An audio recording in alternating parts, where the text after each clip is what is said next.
سر میں یہ جاننا چاہتا ہوں کہ عید میلاد النبی صلی اللہ علیہ وسلم جو آج کل ہم مناتے ہیں اس کی ابتدا کب سے ہوئی اور کیا اس طرح سے منانا صحیح ہے؟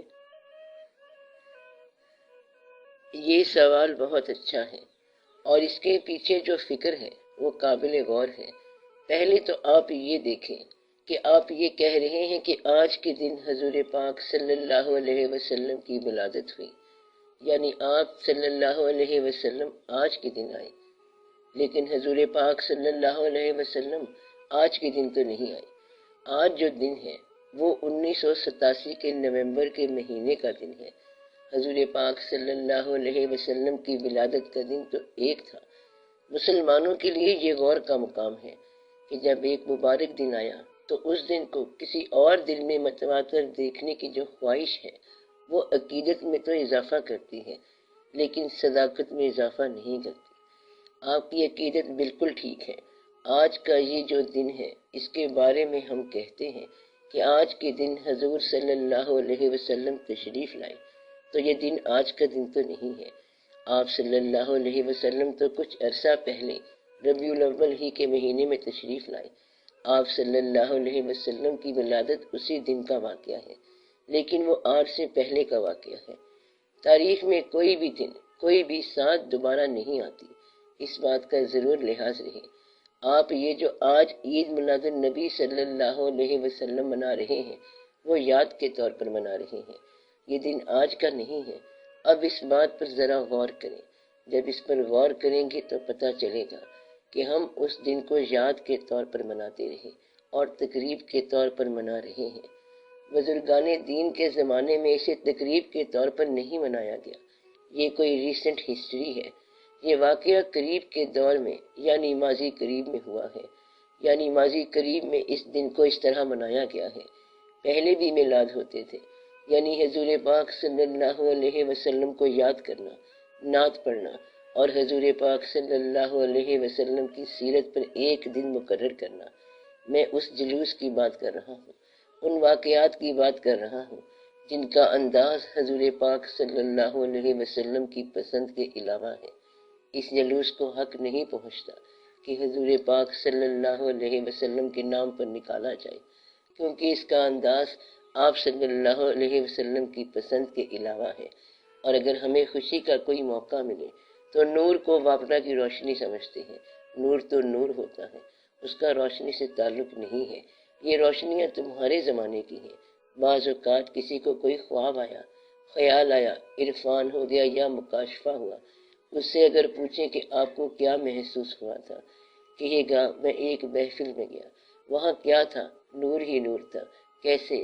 بڑے بڑے نورانی بلب لگے ہوئے تھے۔ اب یہ جھوٹ بول رہا ہے، کیونکہ نور کا تعلق بلب سے نہیں۔ اس زمانے میں اس زمانے کی بات کو بیان کرنا اور اپنے عقیدے کے مطابق بیان کرنا، یہاں سے آدمی غلطی کر جاتا ہے۔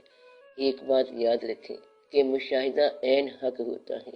جس بزرگ سے کبھی کسی کی ملاقات ہوئی، وہ جس زمانے میں ملاقات ہوئی، خواب میں یا عرفان میں یا مشاہدے میں، تو وہ ملاقات عین صحیح اسی زمانے کے ماحول میں ہوگی۔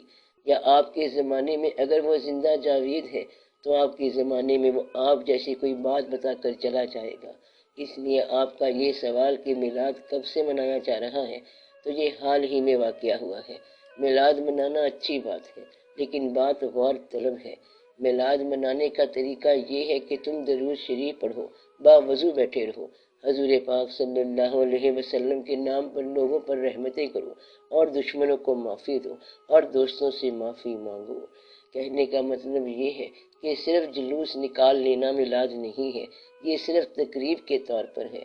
چونکہ ہم مسلمان ہیں اور ہم مقدس دنوں کے حساب سے چلتے ہیں، تو حضور پاک صلی اللہ علیہ وسلم کی یاد کوئی جیسے بھی منا رہا ہے وہ ٹھیک ہے، لیکن حضور پاک صلی اللہ علیہ وسلم کی یاد منانا اور آپ صلی اللہ علیہ وسلم کی زندگی کے مطابق نہ چلنا میرے خیال میں یہ درست نہیں ہے۔ جب یاد مناتے ہو تو آپ صلی اللہ علیہ وسلم کی تقلید بھی ہونی چاہیے۔ آپ صلی اللہ علیہ وسلم کی تقلید بھی ہو اور ان کا بیان بھی ہو، اور یہ صحیح کہا گیا ہے کہ ذکر حبیب صلی اللہ علیہ وسلم کم نہیں وصل حبیب صلی اللہ علیہ وسلم سے۔ یہ بالکل ٹھیک ہے۔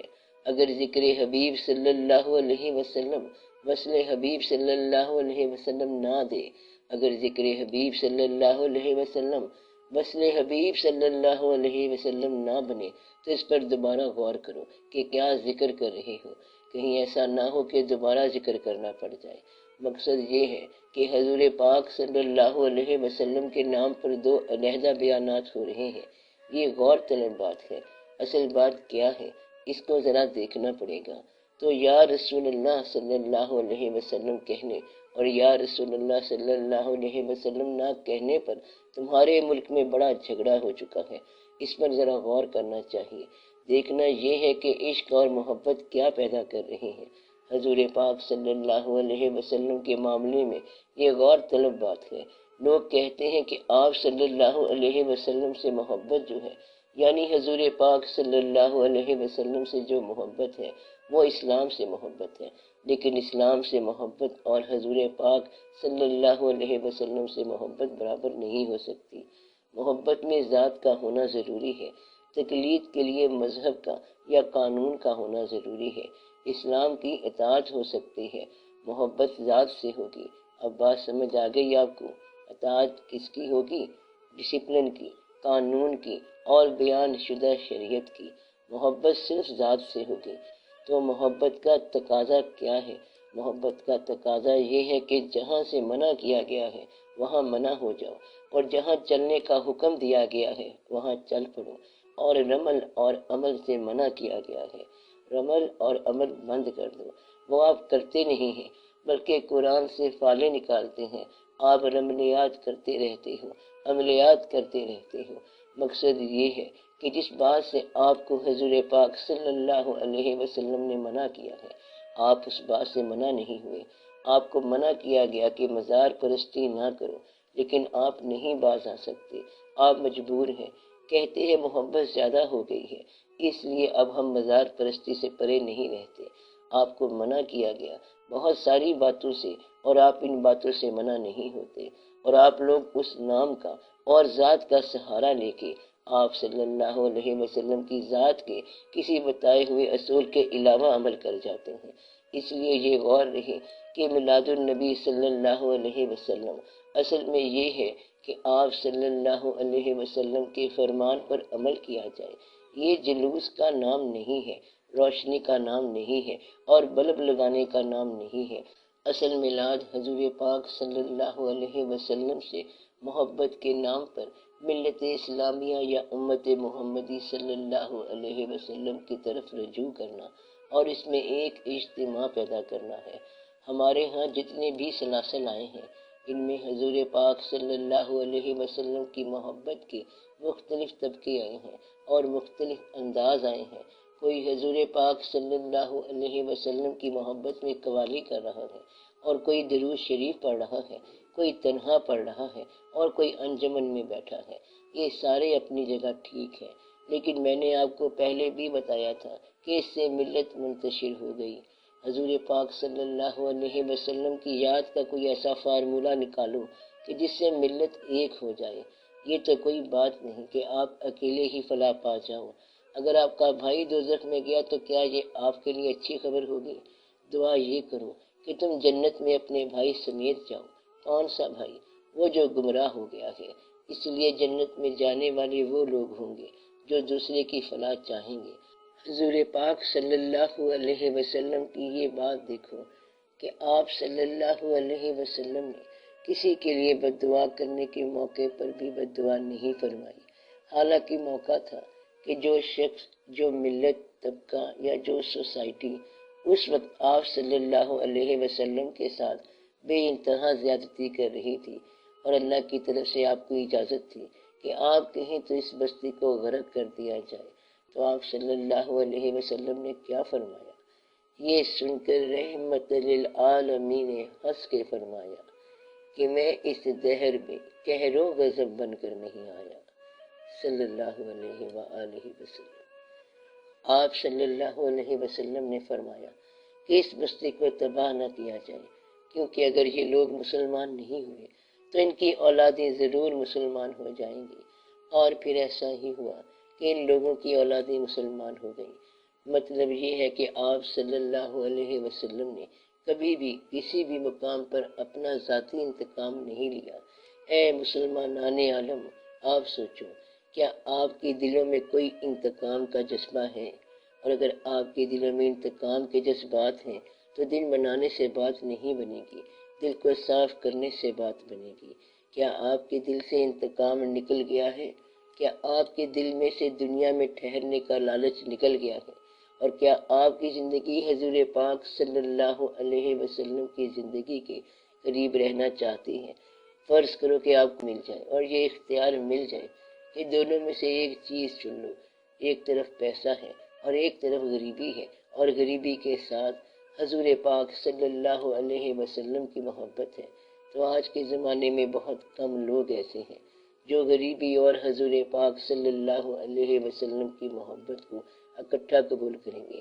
اور عام طور پر درد غربت گدے میں پلتا ہے۔ حضور پاک صلی اللہ علیہ وسلم کی محبت کے چراغ جہاں بھی چلے ہیں وہاں درد اور غربت بھی ضرور ملتے ہیں۔ حضور پاک صلی اللہ علیہ وسلم کی محبت میں آپ زندگی کی تھوڑی سی ابتلا بھی قبول کر لیا کرو۔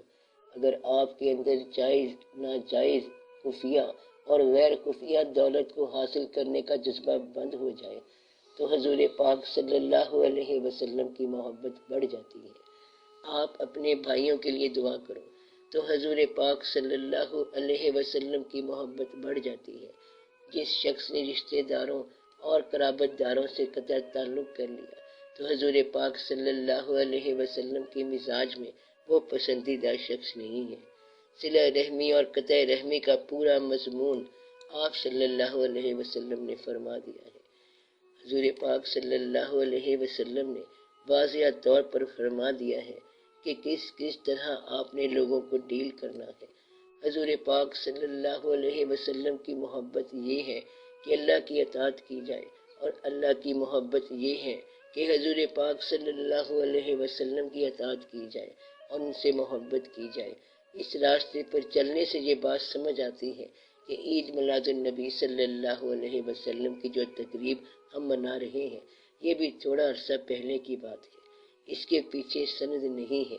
جس طرح داتا صاحب رحمۃ اللہ کے بارے میں یہ سند نہیں ہے کہ داتا صاحب رحمۃ اللہ کسی مزار پر آئے تھے، بلکہ مزار پر نہیں آئے تھے، لیکن ہم ان کے مزار پر جاتے ہیں۔ داتا صاحب رحمۃ اللہ جب تشریف لائے تو وہ کسی آستانے پر نہیں آئے تھے، بلکہ کوئی واقعہ کرنے آئے تھے۔ خواجہ غریب نواز رحمۃ اللہ اجمیر شریف میں کسی آستانے پر نہیں گئے۔ اب یہ دو معتبر ہستیاں ہیں جو بغیر کسی آستانے کے کسی کام پر گئے۔ اب یہ بھی غور طلب بات ہے کہ داتا صاحب رحمۃ اللہ اور خواجہ صاحب رحمۃ اللہ دو معتبر ہستیاں ہیں جو حضور پاک صلی اللہ علیہ وآلہ وسلم کی محبت میں سرشار تھے۔ یہ کسی آستانے پر نہیں بلکہ کسی کام پر گئے، یعنی کسی اسلامی کام پر گئے۔ جس شخص نے حضور پاک صلی اللہ علیہ وسلم کی امت کی فلاح کی دعا کی وہ حضور پاک صلی اللہ علیہ وسلم کو مقبول ہوا، یعنی وہ شخص جو یہ کہتا ہے کہ یا رب العالمین اس امت پر رحم فرما، تو امت کون ہے؟ جب آپ کہتے ہیں اس امت پر رحم فرما تو اس میں آپ کا وہ مخالف بھی شامل ہو گیا جو کلمہ پڑھ رہا ہے لیکن آپ کو نہیں مانتا، یعنی ایسا بندہ جو اسلام کو اچھا سمجھتا ہے اور تمہیں اچھا نہیں سمجھتا۔ اب غور کرو اس بندے کا تمہارے ساتھ کیا تعلق بنتا ہے۔ یہ شخص اسلام کو تو اچھا سمجھتا ہے لیکن تمہیں اچھا نہیں سمجھتا، تمہارا مخالف ہے اور اسلام کے حق میں اچھا ہے۔ اب تم اس آدمی کے حق میں دعا نہیں کر سکتے، حالانکہ اس کے لیے دعا کا حکم ہے۔ کون آدمی؟ جو اسلام کو اچھا سمجھے اور تمہیں اچھا نہ سمجھے۔ تم اپنے ناپسند کرنے والے کے لیے کبھی دعا نہیں کر سکتے۔ یہ حضور پاک صلی اللہ علیہ وسلم کی محبت کا بڑا ضروری حصہ ہے۔ کون سا حصہ ضروری ہے؟ وہ آدمی جو تمہیں ذاتی طور پر پسند نہ کرتا ہو اور اسلام کو پسند کرتا ہو، اس کے لیے دعا کرو۔ اب یہ کب ہوگا کہ تم اس کے لیے دعا کرو؟ یہ تب ہوگا جب تم اس کو ناپسند نہ کرو گے۔ حضور پاک صلی اللہ علیہ وسلم کی محبت میں یہ بہت ضروری ہے۔